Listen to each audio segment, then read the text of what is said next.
Okay, let's do a quick review of this Samsung Smartthings Mesh Wi-Fi, and let's see what's inside the box and try to make this thing work.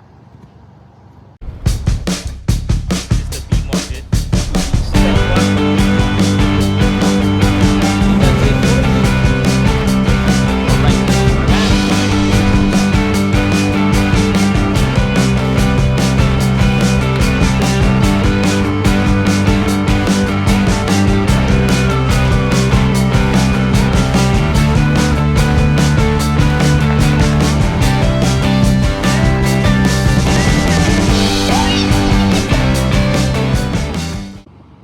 Okay, so off the box you will see three devices here, and this is bought from Vancouver, Canada.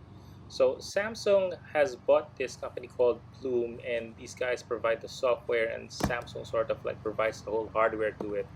So it's nice that Plume is powering this device, or these devices, if you will, and for the reason that they have a little more advanced technology from that space. Now, these are free mesh Wi-Fi's that you can put all over your property. It will have several sockets at the back. You will have your power socket, your um, Cat 6 or Cat 5, or your LAN cable in and LAN cable out, and of course the reset button.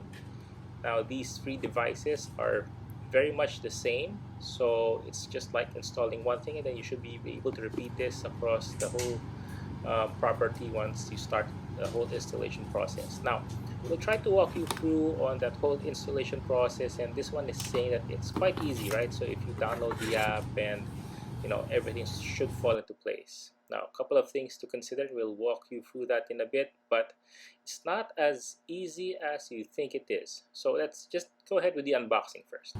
Okay, a few more things here that we have in the box, a few more instruction pieces, and of course some manuals and whatnots of the device. Okay, so that's all there. You got your free sockets and just one LAN cable to connect to the main router.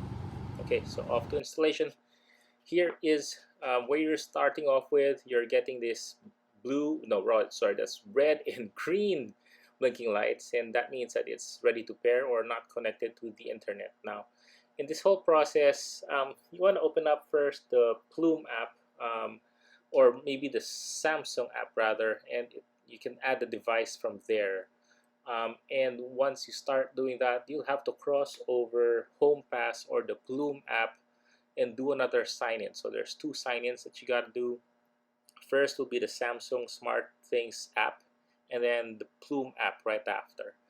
Now, after that whole process of getting these two plugins and then linking all your passwords, etc., then you should be able to go try installing your Wi-Fi. Now, a couple of things to consider. Once you start doing this, it may install into your SmartThings app, and I say may install. Right now, I after the whole installation process, I do have issues accessing HomePass. So every time I log in, HomePass just keeps its page stuck, or the app is stuck in that whole signing in process. I do get to sign in using my email, my password.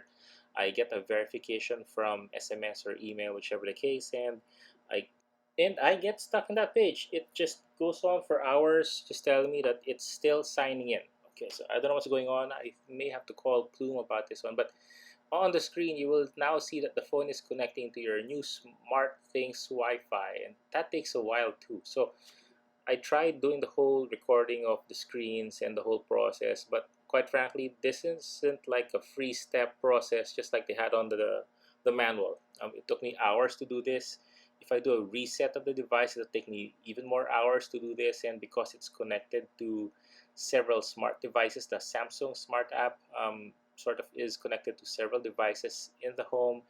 That too is a very long process, and considering that I have to have as well, two passwords and two signups, if you will, for Plume and the Samsung's SmartThings app that they have.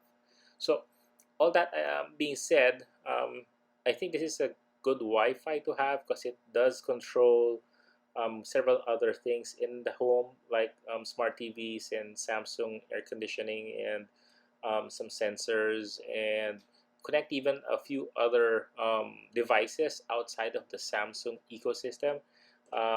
But the whole process of just getting this all together and installing stuff is quite painful. So even the whole network connection, as you see, it's really moving up so slow. So so far, I've had the free mesh devices for quite some time. They, I would say, work more often than not. There are some spaces in the home where some signals are not as good as other places. Overall, am I satisfied? I'd say half and half, but with the recent update on Plume, I'm just getting stuck. I can't now access any options on Plume, nor can I even access the Plume app itself. So now that's deemed worthless. Up until I get to call Plume, we'll have to find out. But this is then your quick view of this whole Samsung Smartthings ecosystem, if you will, apart from just the whole hub. If you're considering one, do consider the ecosystem that you have between your other smart devices and what you think will be your investments on these other things as you buy more smart plugs and whatnot. Okay, that's it for today. I'll see you guys again soon. Until the next time.